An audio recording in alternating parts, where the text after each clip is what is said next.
सोनामुखी, हरड़, मुलेठी जैसी अनेक जड़ी बूटियां और हजारों वर्षों का प्राचीन आयुर्वेदिक ज्ञान इस एक बोतल में समाया हुआ है। कायम टैबलेट, आपकी खुशियों का साथी।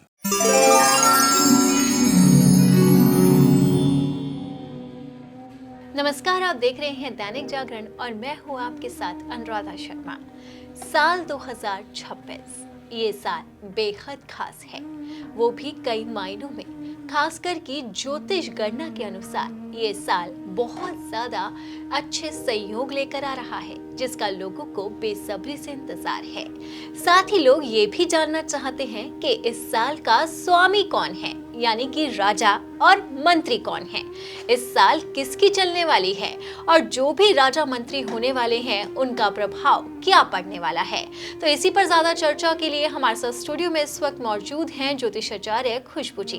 खुशबू जी, आपका बहुत बहुत स्वागत है। धन्यवाद जी। खुशबू जी, हमारे दर्शक ये जानने के लिए बेहद उत्सुक है कि इस साल के राजा और मंत्री कौन हैं और उनका प्रभाव क्या पड़ने वाला है, यानी कि इस साल का स्वामी जिसे कहा जाता है, उच्च योग जिसे कहा जाता है, वो कौन है, आप हमारे दर्शकों को बताइए। जी बिल्कुल अनुराधा जी। तो चलिए बात करते हैं। हिंदू पंचांग के अनुसार साल 2026 के लिए वर्षेश यानी कि राजा बृहस्पति गुरु होंगे और मंत्री मंगल होंगे, जिससे वर्ष धर्म, आध्यात्म, शिक्षा में वृद्धि के साथ साथ राजनीति की अस्थिरता और कुछ देशों में तनाव भी ला सकता है।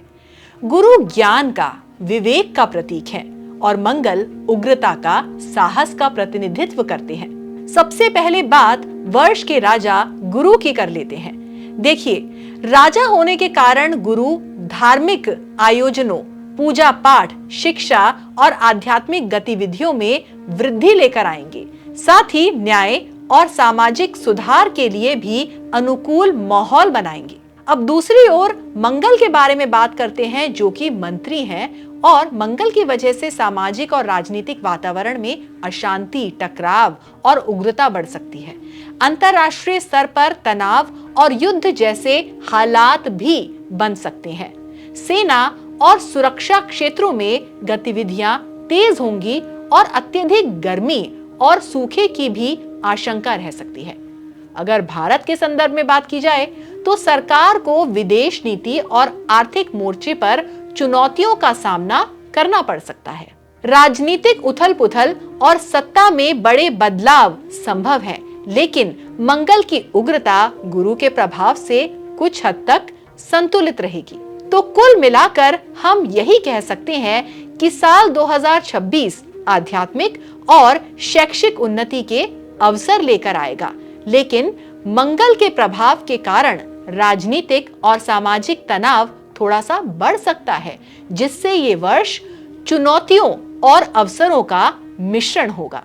जी बिल्कुल खुशबू जी, जिस तरीके से आपने बताया कि इस साल के राजा और मंत्री कौन है, तो मंत्री के रूप में मंगल निकल कर सामने आ रहे हैं और इनका सीधा सीधा प्रभाव राजनीतिक रूप से हमें देखा जाएगा।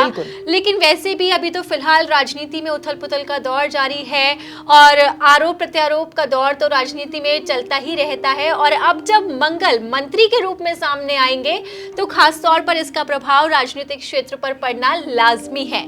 तो अब ऐसे में देखना होगा कि ये साल 2026 कैसा होने वाला है।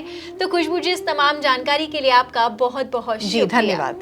तो बिल्कुल इस साल के राजा और मंत्री अब आप लोगों को पता लग गए हैं। तो अब आप लोग ये जानना चाहेंगे कि ये साल कैसा रहने वाला है और राजा और मंत्री जब इनका प्रभाव पड़ेगा तो लोगों पर भी उसका क्या असर होगा, ये देखना वाकई में बेहद दिलचस्प होगा।